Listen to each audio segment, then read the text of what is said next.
Pendant plus d'un an, la pandémie a eu des conséquences nombreuses. La pauvreté a augmenté, les étudiants se sont retrouvés isolés, mais la pandémie a aussi eu un effet moins visible. Elle a renforcé les inégalités entre les hommes et les femmes. Bien sûr, la pandémie a affecté les hommes, mais globalement, ce sont les femmes qui payent le plus lourd tribut. D'une part, les femmes ont plus été en première ligne que les hommes. En fait, elles sont majoritaires dans les professions les plus exposées au virus.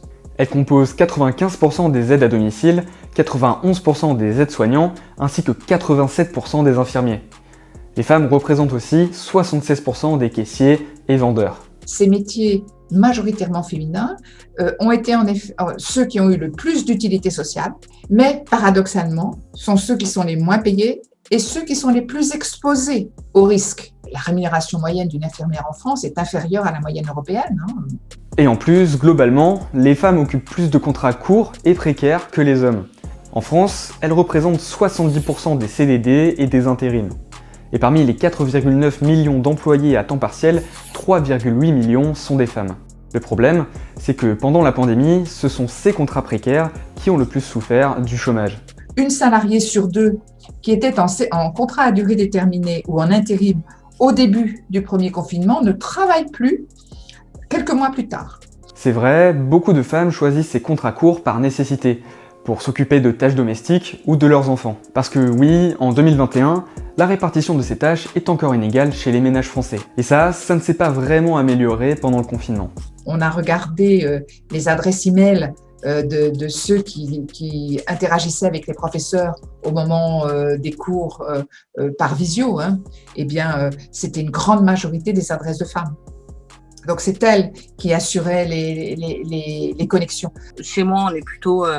la répartition des tâches, elle est plutôt équilibrée. Ce qu'il y a, c'est qu'il y a eu des tâches supplémentaires. Et les tâches supplémentaires, c'est moi essentiellement qui les ai prises. Du coup, oui, il y a eu un déséquilibre et là, j'ai commencé à me fatiguer. Ouais. L'INSEE a d'ailleurs réalisé une étude pour voir si les femmes consacraient plus de temps aux tâches domestiques que les hommes pendant le confinement. Et justement, on voit que les femmes ont été plus nombreuses à y consacrer 2 heures, 3 heures ou 4 heures, alors qu'en revanche, les hommes ont été plus nombreux à y consacrer 30 minutes. Et quand on regarde le temps consacré aux enfants, c'est encore les femmes qui y ont passé le plus de temps.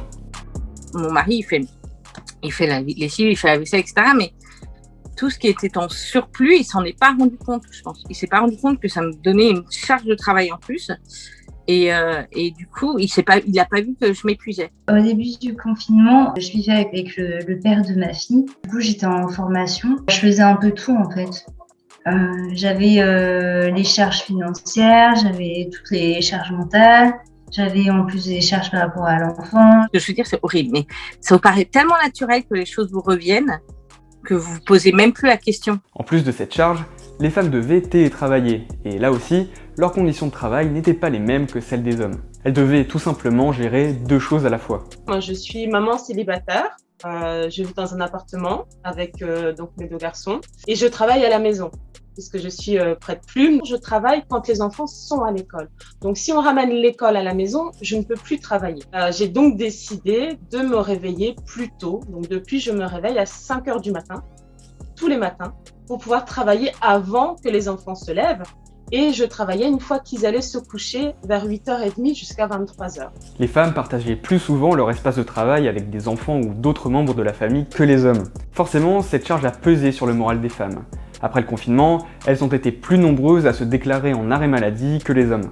Ma charge, elle a explosé et j'étais très fatiguée parce que moi, j'avais pas l'habitude de me lever à 5h du matin. C'était vraiment très dur le temps que mon corps prenne le rythme. Le fait d'être 24 heures sur 24 avec lui et de me rendre compte qu'il faisait rien et que c'était moi qui faisais tout, ça créait un peu plus de conflit en fait.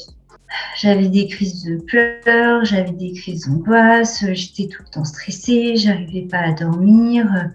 Alors, malgré tout ça, la pandémie aura-t-elle renforcé la prise de conscience de ces inégalités? Après le confinement, plusieurs dirigeants du G7 ont été interrogés sur le sujet. La plupart estiment que ce combat est important. Mais les stéréotypes ont encore la vie dure, car plus de la moitié estiment qu'une femme doit sacrifier en partie sa carrière si elle veut être une bonne mère.